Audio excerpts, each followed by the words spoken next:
Inilah doa kami ya Tuhan, jadikan kami satu sebagai orang-orang beriman kepada Tuhan. Kami tahu Tuhan ketika kami bersatu di dalam Kristus, maka kami merasakan akan kuasa kehadiran Kristus nyata dalam setiap persekutuan. Hidup kami bersama-sama sebagai orang yang percaya kepada Tuhan. Bapa Surgawi, kami sudah memuji nama-Mu ya Tuhan, dan kami akan mendengar kebenaran firman-Mu ya Bapa.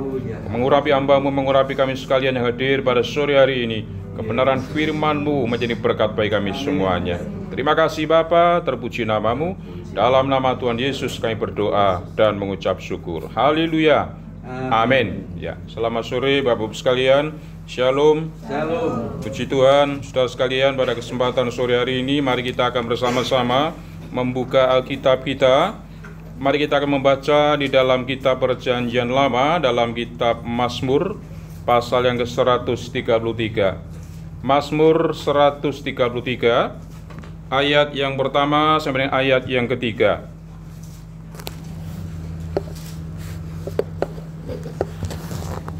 Mazmur 133 ayat yang pertama sampai dengan ayat yang ketiga. Ya, sudah menemukan, saya akan membacakan firman Tuhan kepada Bapak Ibu saudara sekalian, dan Alkitab kita mengatakan demikian. Mazmur 133 ayat yang pertama sampai dengan ayat yang ketiga. Judul dari pasal ini adalah Persaudaraan yang Rukun, Nyanyian Ziarah Daud. Sungguh alangkah baiknya dan indahnya apabila saudara-saudara diam bersama dengan rukun, seperti minyak yang baik di atas kepala, meleleh ke janggut, yang meleleh ke janggut turun dan ke leher jubahnya, seperti embun gunung Hermon yang turun ke atas gunung-gunung Sion, sebab kesanalah Tuhan merintahkan berkat kehidupan untuk selama-lamanya. Puji Tuhan. Bapak Ibu saudara sekalian, kebenaran firman Tuhan kita pada kesempatan sore hari ini mengambil judul yaitu Persaudaraan yang Rukun. Saudara-saudara, saya ingin bertanya kepada Bapak Ibu sekalian, saudara pernah mengenal seorang bernama Vladimir Putin? Atau mungkin saudara pernah mendengar nama ini? Siapa saudara? Vladimir Putin, Presiden Rusia. Saudara sekalian, Presiden Vladimir Putin, Presiden Rusia ini sudah 30 tahun dia menikah dengan istrinya yang bernama Lutmia, kurang lebih sekitar 30 tahun, cukup lama sekalian. Dia merupakan bekas teman sekolahnya. Selama 30 tahun menikah dalam pernikahan rumah tangganya, saudara, maka Lutmia, istri dari Putin tadi mengatakan, dia bersaksi bahwa di dalam pernikahan rumah tangganya, dia katakan rumah tangga saya ini sangat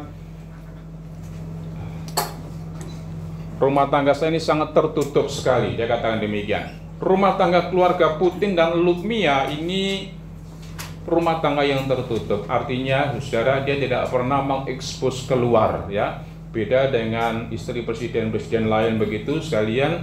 Maka istri biasanya ikut dengan suaminya, kemudian diekspos keluar, beritanya sampai kemana-mana begitu, saudara. Tapi istri dari si Putin ini, dia tidak mau kemana-mana, hanya di rumah saja, tidak mau diekspos keluar. Dan dia katakan bahwa pernikahan saya selama 30 tahun merupakan sebuah pernikahan yang dia katakan pernikahan yang sangat tertutup, orang tidak tahu di dalam kehidupan rumah tangganya. Nah, suatu kali sekalian ada seorang yang memberikan satu bentuk wawancara kepada Lutmia, mengatakan, mengapa keluarga Anda kok sangat tertutup sekali, tidak pernah terekspos keluar, beritanya tidak tahu. Dan Lutmia mengatakan, selama 30 tahun hidup saya seperti terpenjara. 30 tahun menikah dengan Putin, suami saya yang seorang presiden ini, rumah tangga saya dalam keadaan sangat menderita. Katakan demikian. Loh, kok bisa? Kan punya 2 anak dan sebagainya. Dia dikatakan bahwa dalam kesaksiannya hidupnya terpenjara sekali, tidak bisa bebas kemana saja, tidak bisa seperti istri-istri yang lain kemana-mana dengan bebas. Dia katakan, saya terpenjara, hidup saya tidak bisa dengan leluasa menikmati kebahagiaan di dalam rumah tangga saya. Dia katakan demikian. Dan akhirnya sekalian pada tahun 2013 pasangan tersebut mengumumkan dirinya. Lutmia mengatakan, saya akan bercerai. menceraikan Putin. Karena apa? Sekalian ternyata selidik punya selidik, si Putin ini ternyata kepencut dengan seorang pebalet wanita, balerina muda yang begitu sangat cantik.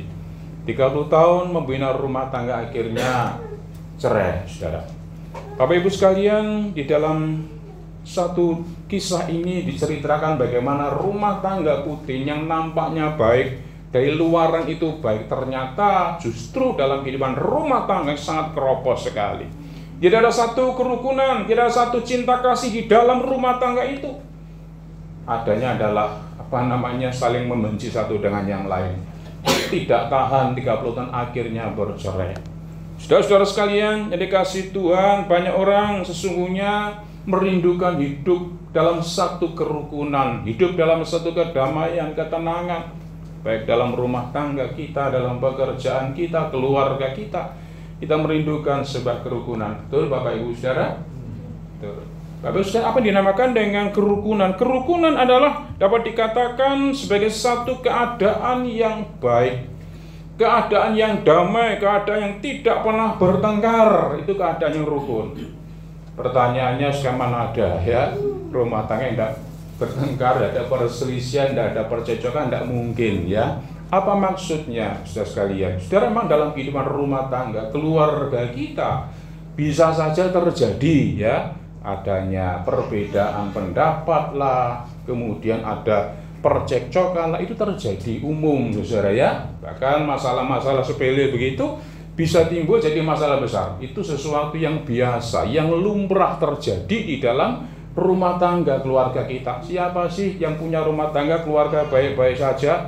Tidak ada, saudara. Pasti ada riak-riak kecil dalam rumah tangga keluarga kita.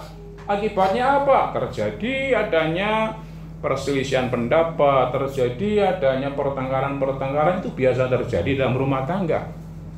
Tetapi Bapak sekalian, di dalam kebenaran firman Allah mengatakan kita harus bisa membawa satu bentuk kerukunan di dalam rumah tangga keluarga kita. Saya katakan tadi sekalian bahwa di dalam hidup rumah tangga keluarga kita bisa terjadi gelombang besar, riak-riak kecil, akhirnya terjadi perselisihan pendapat dan sebagainya.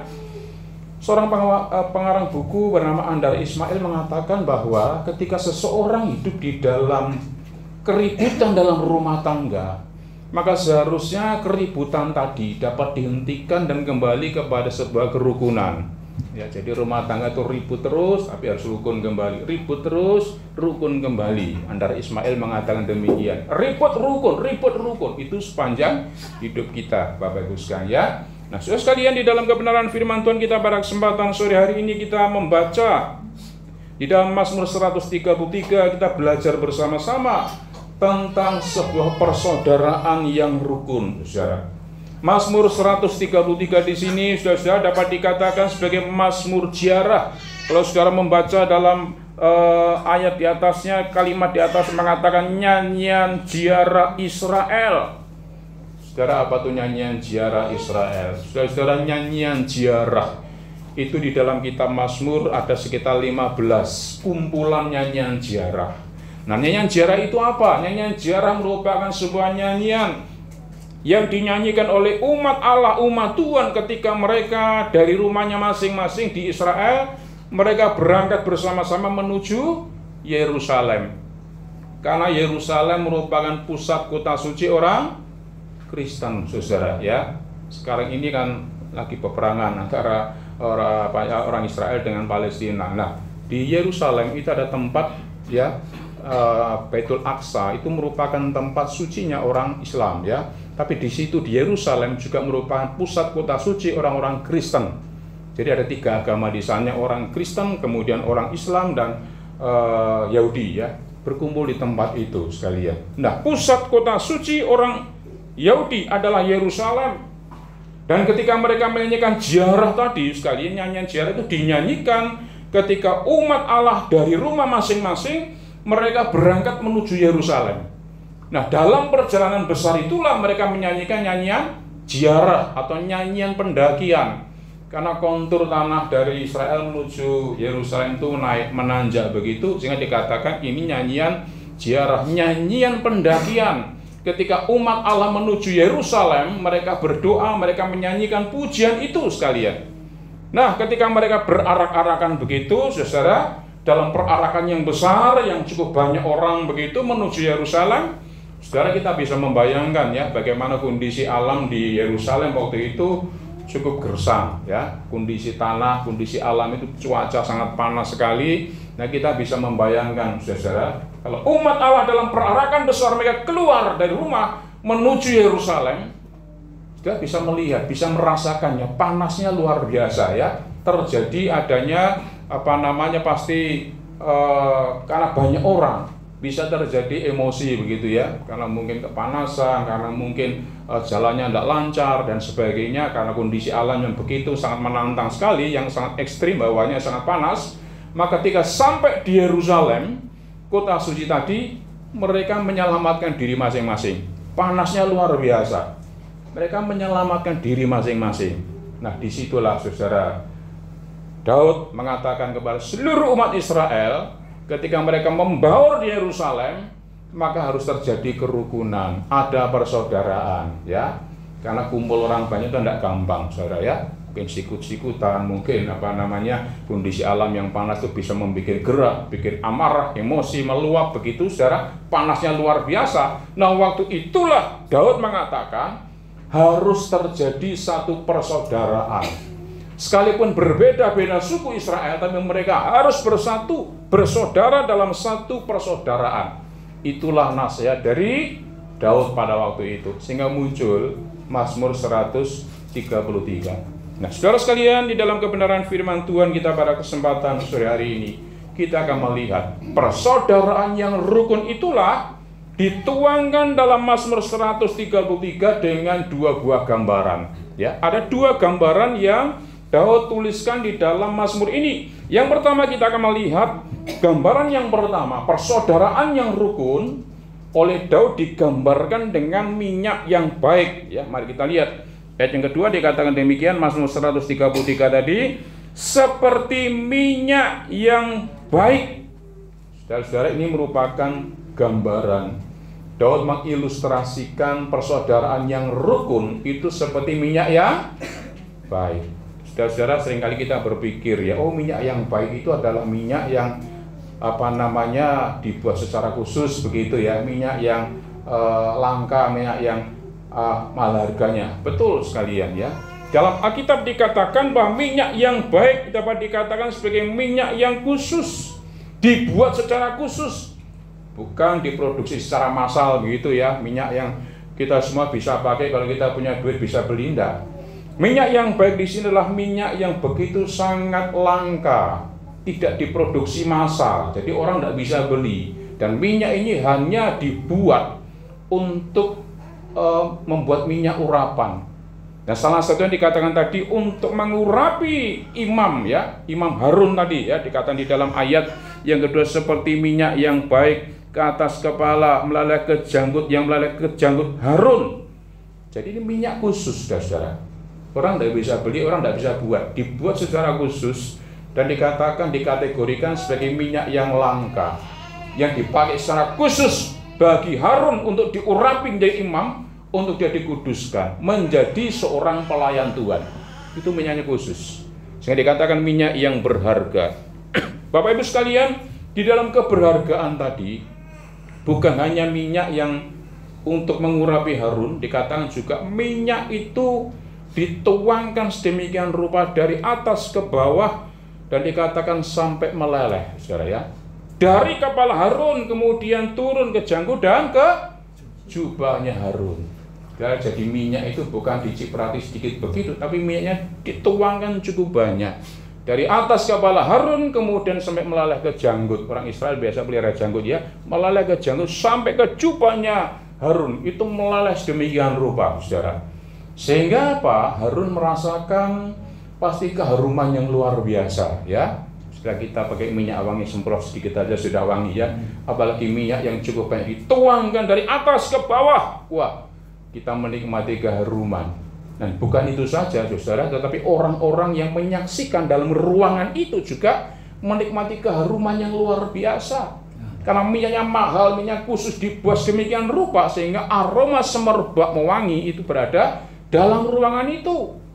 Saudara-saudara, ini merupakan sebuah gambaran. Minyak yang mahal digambarkan seperti sebuah persaudaraan yang rukun.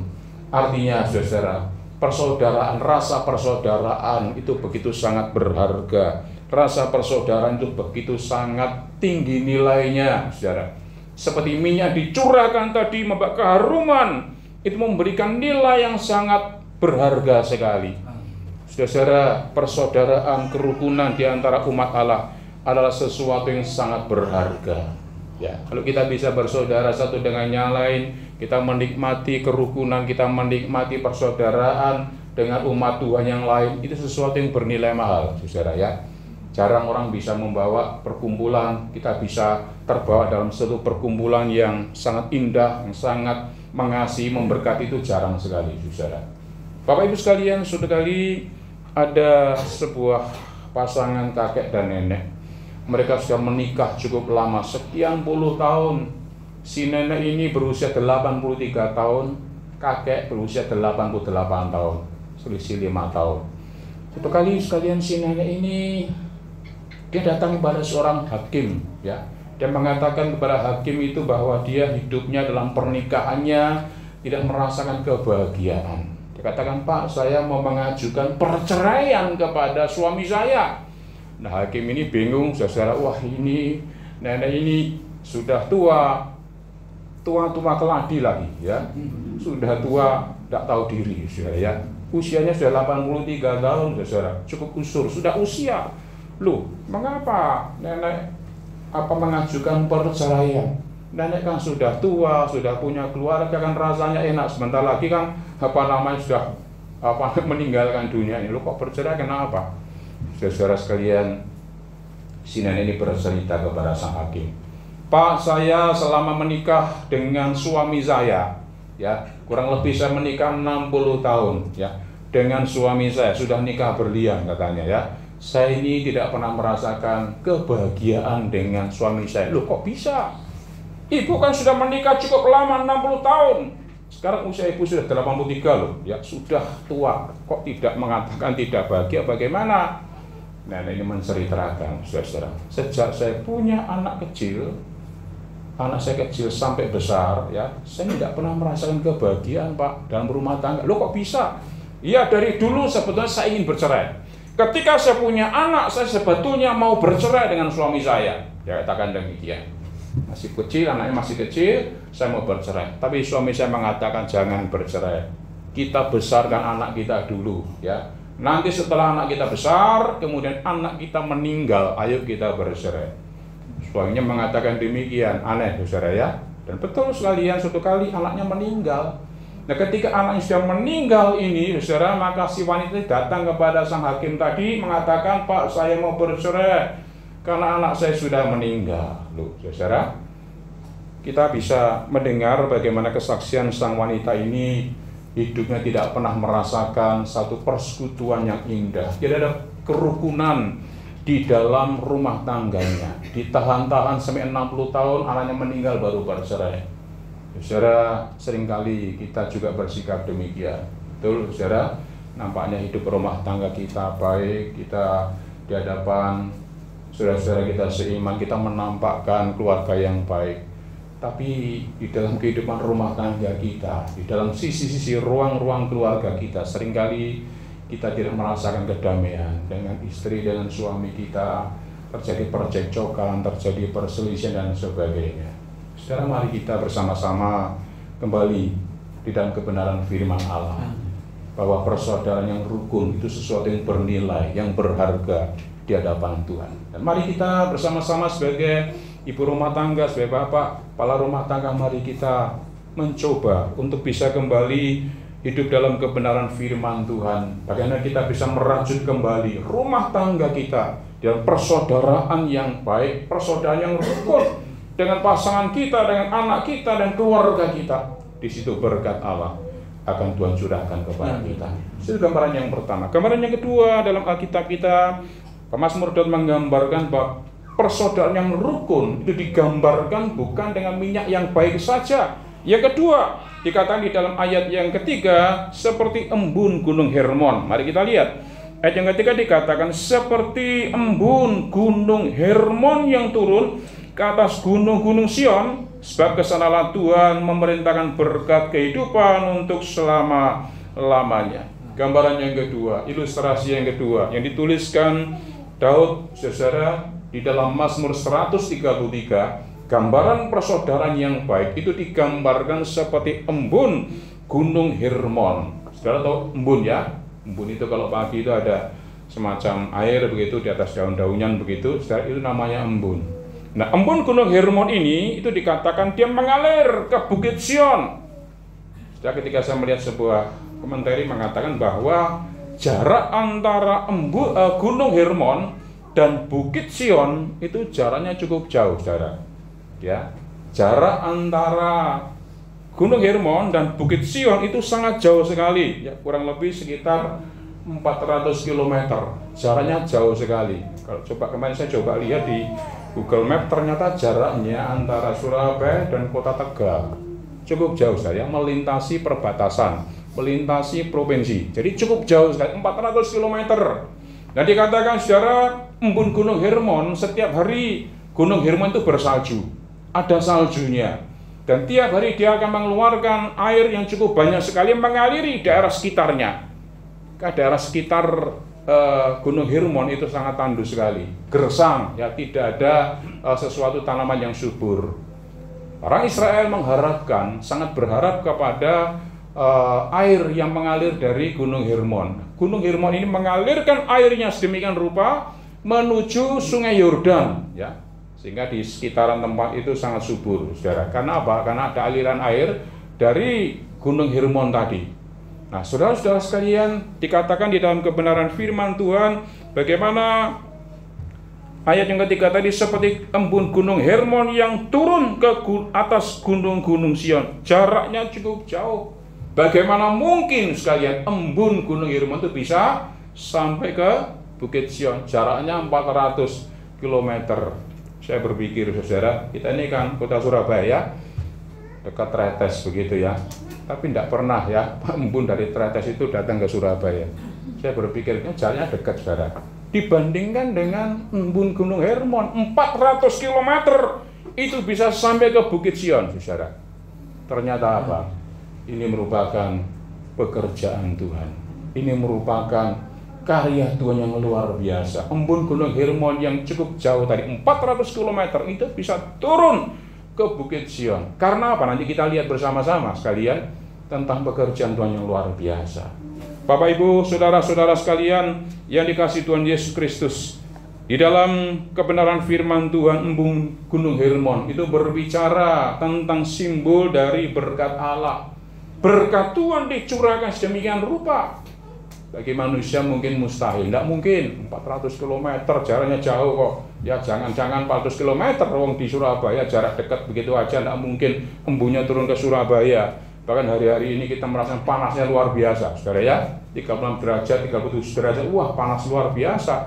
Lain kalau embunnya turun, wah enak, kita merasakan kesejukan. Ini 400 km, saudara ya, jaraknya cukup jauh. Tuhan mencurahkan embun itu sebagai berkat Allah dicurahkan kepada umat Tuhan. Bagi mereka yang hidup di dalam persaudaraan, hidup dalam kerukunan, bagaimana Tuhan mencurahkan berkat itu kepada orang-orang yang percaya. Bapak Ibu, saudara-saudara sekalian yang dikasihi Tuhan, sebagai bagian penutup ayat ini dikatakan dalam ayat yang ketiga B tadi, dikatakan demikian, sebab kesanalah Tuhan memerintahkan berkat kehidupan untuk selama-lamanya. Sebab kesanalah Tuhan apa, saudara? Memerintahkan. Kalimat yang terakhir sangat indah sekali, saudara. Bagaimana Tuhan itu memerintahkan. Artinya apa? Segala berkat itu asalnya daripada Tuhan. Saudara, memang kita ini hidup dalam persaudaraan ini penting ya. Kita perlu hidup dalam kerukunan umat satu dengan yang lain itu penting. Tapi ingat Bapak Ibu sekalian bahwa segala berkat anugerah tadi itu dicurahkan kepada kita oleh pribadi Tuhan. Saudara, kita di sini bisa melihat tentang Kristus senternya di mana.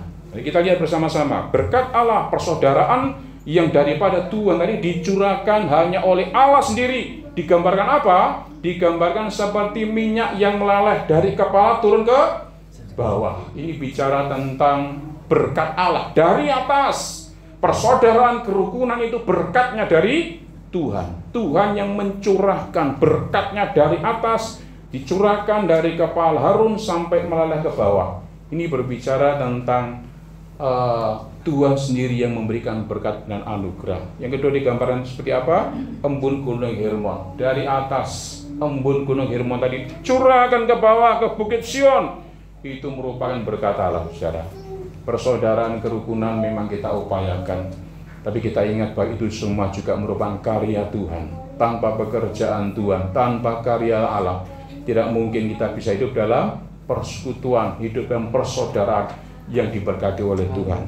Saudara-saudara sekalian yang dikasihi Tuhan Yesus Kristus, di dalam kehidupan kita bersama-sama kita perlu bersama-sama menyadari kembali, adakah dalam kehidupan kita sebagai orang yang percaya kepada Kristus, kita membutuhkan pertolongan daripada Tuhan.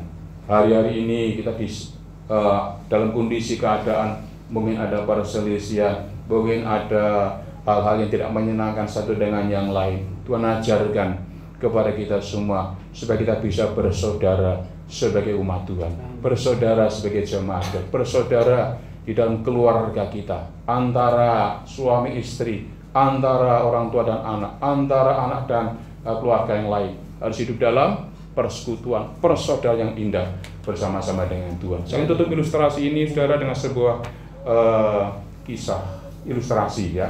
Dari negara Cina ada satu sekolah dasar begitu, saudara. Sekolah dasar ini dipenuhi dengan banyak anak, ya. Seorang guru yang mengajari tempat itu, saudara. Dan setiap hari si guru ini melihat, pasti dalam setiap harinya ada anak-anak yang bertengkar. Dan yang bertengkar itu yaitu saja, si A dan si B tiap hari bertengkar, saudara. Tidak pernah rukun, ya. Tiap hari ketemu teman-teman, pukul-pukulan. Sampai gurunya ini jadi marah, saudara. Wah, bagaimana caranya mendamaikan anak ini? Tiap hari ketemu pukul-pukulan, saudara. Ya maklum anak SD, jadi berkelahi, saudara. Nah, sekali ketika anak ini ditangkap dua-duanya, ayo kamu tak hukum sekarang, ya. Dihukum sama gurunya, kamu sekarang berdiri di atas bangku. Bangkunya bukan besar begini, agak kecil, saudara. Bangkunya kecil begitu. Sekarang kamu orang dua naik ke atas bangku itu. Betul, saudara, kedua anak ini naik ke atas bangku. Kemudian ketika anak ini mau bergerak itu bisa jatuh, ya. Gurunya mengatakan, awas ya, kamu jangan bergerak-gerak. Kamu di atas bangku itu, di atas kursi itu, ya. Kalau sampai jatuh nanti saya akan berikan tambahan hukuman. Kursinya kecil, saudara. Akhirnya apa? Kedua anak itu di atas kursi itu saling berpegangan tangan. Takut kalau jatuh. Ini kalau jatuh dihukum tambah berat lagi, ditambah hukumannya. Nah, ketika mereka berdiri begitu agak lama, tiba-tiba temannya itu sudah goyang-goyang begitu. Nah, satu temannya nangkep, ya, dipeluk begitu, saudara, akhirnya tidak jatuh. Karena mereka bersama-sama sikepan begitu di atas kursi begitu, sehingga tidak jatuh. Nah, satu temannya mau jatuh begitu, ditangkap lagi. Jadi mereka sama-sama di atas kursi itu, saudara. Sesuatu hukuman yang sangat aneh, saudara, ya. Tetapi justru di tempat itu terjadi kerukunan. Mereka saling berpegangan, mereka saling berpelukan. Dan itulah cara ide yang sangat kreatif dari guru itu, saudara, untuk mendamaikan anak itu. Sejak saat itu, saudara, anak ini tidak pernah bertengkar. Anak itu hidup di dalam kerukunan satu dengan yang lain. Mereka saling mengasihi. Bapak, Ibu, saudara-saudara sekalian, jemaat yang dikasihi Tuhan, Yesus Kristus, Sang Penebus, sudah memberikan dirinya untuk kita semua. Amin. Untuk menebus dosa kita. Supaya apa? Kita semua terjadi pendamaian. Bukan hanya kepada Allah, tapi juga berdamai dengan saudara-saudara kita. Adakah rasa persaudaraan, rasa kasih sayang itu ada dalam hidup kita bersama-sama? Dan mari pada kesempatan sore hari ini kita sebagai umat Tuhan, jadikan hidup kita bersama-sama sebagai hidup di dalam persekutuan, persaudaraan yang rukun, saling mengasihi antar jemaat, jemaat dengan jemaat, jemaat dengan hamba Tuhan dengan hamba Tuhan dengan majelis. Terjadi persaudaraan, terjadi ikatan kasih sayang. Disitulah Tuhan katakan apa? Aku memerintahkan, kesanalah, berkat Allah akan dicurahkan kepada kita. Tuhan memberkati kita dengan kebenaran firman-Nya sore hari ini. Amin. Mari kita sama-sama teduhkan hati kita di hadapan Tuhan. Tadikan pujian tadi, kami rendahkan diri di hadapan-Mu ya Tuhan. Jadikan kami satu. Haleluya. Terima kasih.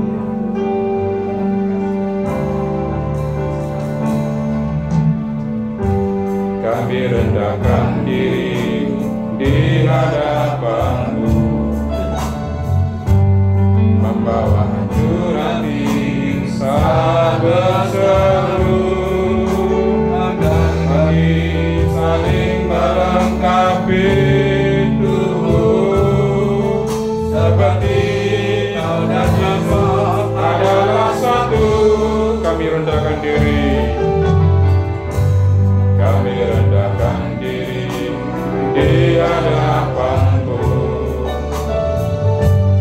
membawa hancur hati saat berseru, agar kami saling melengkapi tubuh, seperti Kau dan Yesus adalah satu. Jadikan kami satu, seperti kerinduan-Mu, agar dunia tahu bukti nyata dari kasih-Mu. Sebelum kami pergi memberitakan kasih-Mu, mulailah dari kami lebih dulu.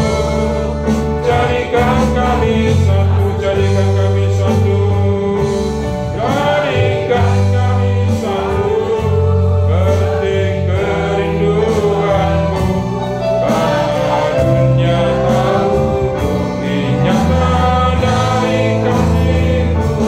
Sebelum kami pergi memberitakan kasih-Mu,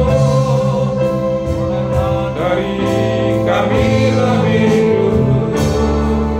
Jadikan kami satu. Biar musik orang menjadi perlahan-lahan. Bapak Ibu Saudara sekalian yang kasih Tuhan, kebenaran firman Tuhan sore hari ini jelas memberikan satu bentuk nasihat kepada kita, supaya kita sebagai umat Allah hidup dalam persaudaraan yang rukun, yang erat satu dengan yang lain, penuh dengan kedamaian satu dengan yang lain. Saudara, mari bersama-sama pada sore hari ini kita mengoreksi diri kita masing-masing. Adakah kedamaian hati, kesejahteraan kita berkumpul dengan rekan-rekan kita, saudara-saudara seiman kita di tempat ini, hidup dalam persaudaraan, hidup dalam ikatan kasih sayang yang saling memberkati satu dengan yang lain, yang saling mengasihi satu dengan yang lain? Ataukah saudara-saudara kita sudah kehilangan kasih dalam hidup kita sebagai orang percaya? Mungkin tidak ada hubungan yang harmonis lagi antara suami istri, antara anak dan orang tua dan keluarga yang lain. Kasih kita tidak ada lagi di dalam hati kita masing-masing. Mari pada kesempatan malam hari ini, kebenaran firman Allah yang memberikan peringatan kepada kita. Ketika persaudaraan terjadi, kerukunan terjadi, berkat Allah mengalir dalam kehidupan kita bersama-sama. Allah mencurahkan berkat-Nya kepada kita semua. Mari malam hari ini kita datang kepada Tuhan, kita berdoa kepada Allah supaya Tuhan nyatakan berkat anugerah-Nya kepada kita. Jadikan kami satu ya Allah, jadikan kami saudara, jadikan kami kerukunan, kedamaian satu dengan yang lain. Haleluya, haleluya. Oh, jadikan kami satu, seperti kerindu. Mari kita amai bersama-sama. Dunia tahu bukti nyata dari kasih-Mu. Sebelum kami pergi memberitakan kasih-Mu, mulailah dari kami lebih dulu. Jadikan kami satu, sekali lagi jadikan kami satu, jadikan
Haleluya.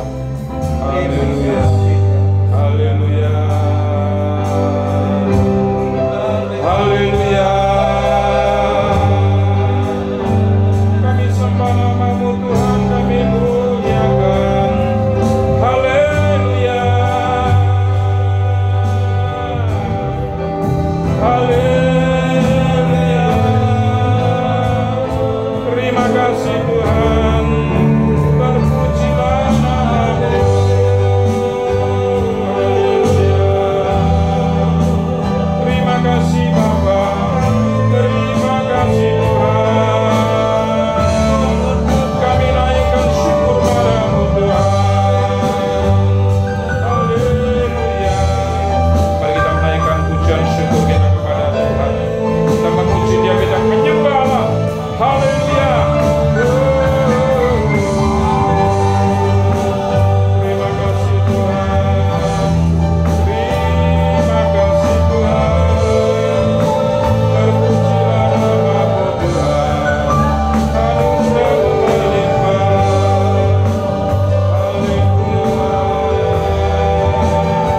Haleluya. Terpujilah nama-Mu Tuhan. Haleluya.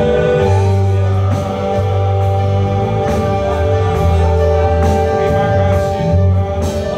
Terpuji nama-Mu. Engkau Allah yang mengasihi kami, mencurahkan berkat-Mu ya Tuhan. Haleluya.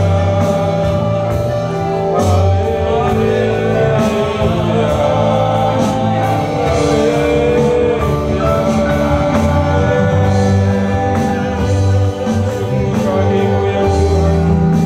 Haleluya. Terima kasih Tuhan. Terpujilah nama-Mu ya Tuhan. Haleluya.